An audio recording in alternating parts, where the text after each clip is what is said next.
Shalom, I'm Rabbi Michael Panitz. I'm the Rabbi of Temple Israel of Norfolk, Virginia, and I have the privilege to be speaking to you from the pulpit of this congregation. April 27th, 2022, this year's date for the observance of Yom HaShoah v'HaGevurah, the Remembrance Day for the Holocaust. My talk is entitled, Who's the Nazi Now?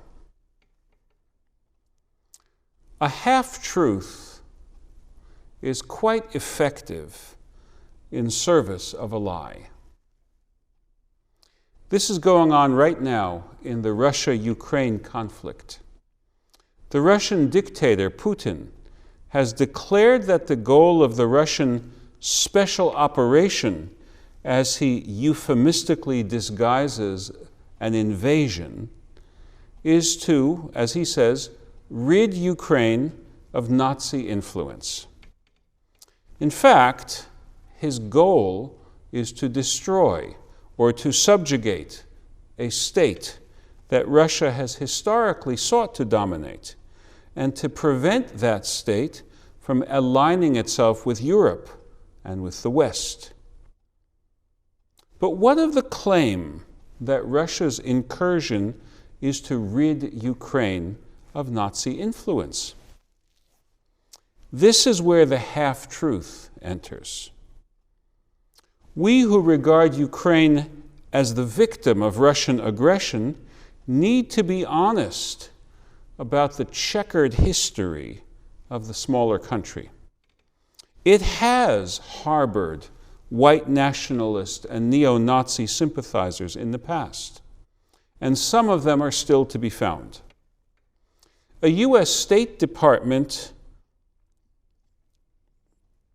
record of human rights practices has certified anti-Semitic vandalism and demonstrations in 2016. And the targeting of the Babi Yar Holocaust Memorial by Ukrainian anti-Semitic nationalists in 2018. On May 3rd, 2018, right-wing Ukrainian nationalists marched to honor locals who had joined the Nazi Waffen-SS during World War II. Officials of the Ukrainian government, as high up as the chief military prosecutor, have espoused anti-Semitic conspiracy theories in public statements, with no official reprimand. In particular, the Azov Battalion, a semi-autonomous fighting force formed in 2014 with the support of Ukraine's Ministry of Defense, has been home to white power extremists. It gained a heroic status among Ukrainians for its role in the recapture of Mariupol in June 2014 from Russian-backed forces. This heroic status has shielded it from loss of support over its adoption of neo-Nazi insignia and its role in international far-right networking. Among other reprehensible acts, the militia is guilty of having attacked and destroyed a Romani camp in Kyiv in 2018. But the Azov Battalion is not the sum and substance of Ukraine's resistance to being invaded and forcibly returned to the Russian orbit. The Azov Battalion has been integrated into the Ukrainian National Guard, whose commander-in-chief is the president of Ukraine, as is widely known today, a Jewish man. Most Ukrainians do not share the white supremacism of those elements in the Azov fighting group. The political wing of the Azov movement won only 2.15% of the vote in the 2019 elections in Ukraine. So let us rather ask ourselves this question: who in the Russia-Ukraine war is behaving in a Nazi-type manner today?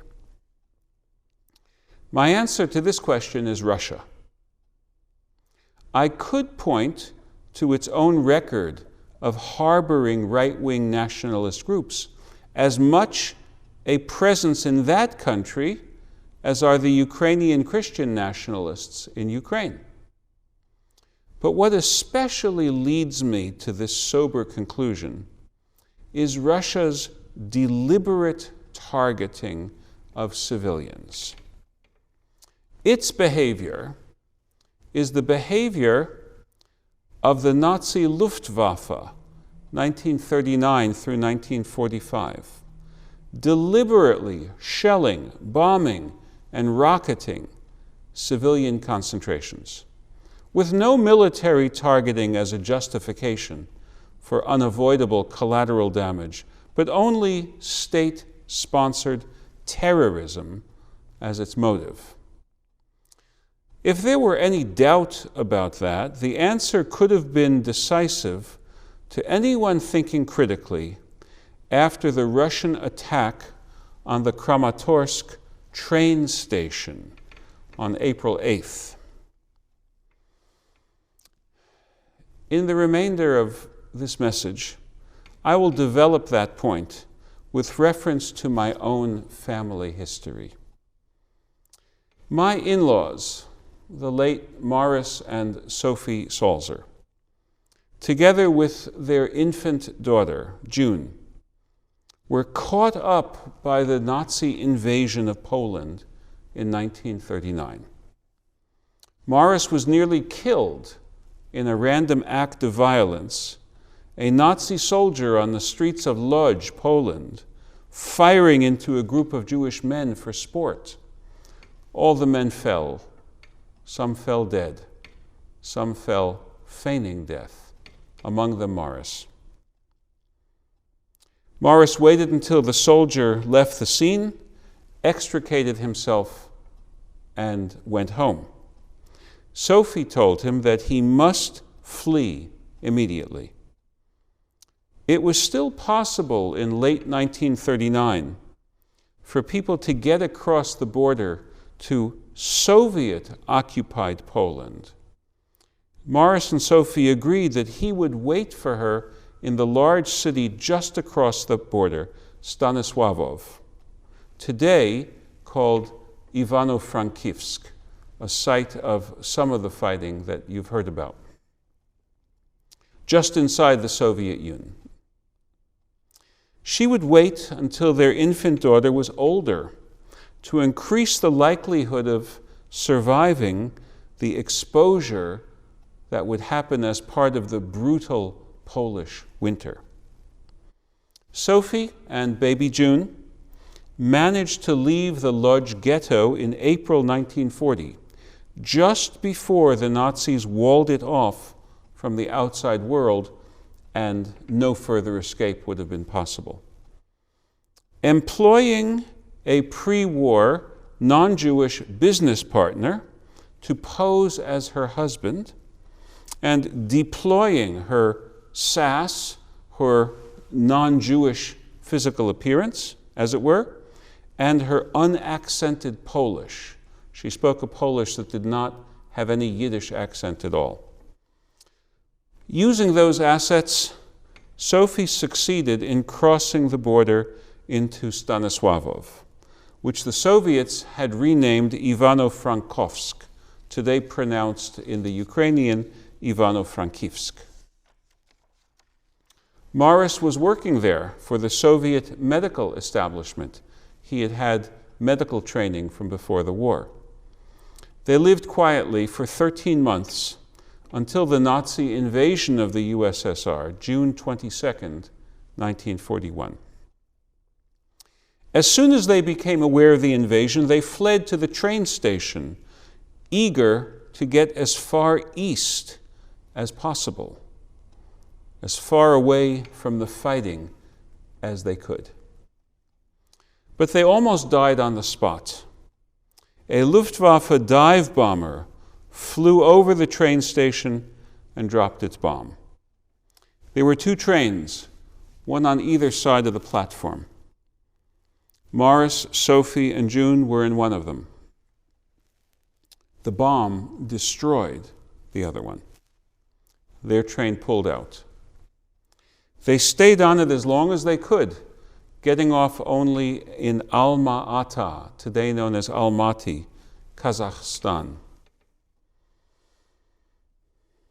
Seeing the reports of the 50-plus murdered civilians in the train station of Kramatorsk this past April 8th, with twice as many wounded and who knows how many hundreds or thousands psychologically scarred, I identified them with the victims of the train bombing that so very nearly cost my in-laws and my sister-in-law their lives. Who's the Nazi now? Tonight, the Jewish world and many of our Gentile well-wishers are observing Yom HaShoah v'Hagevurah.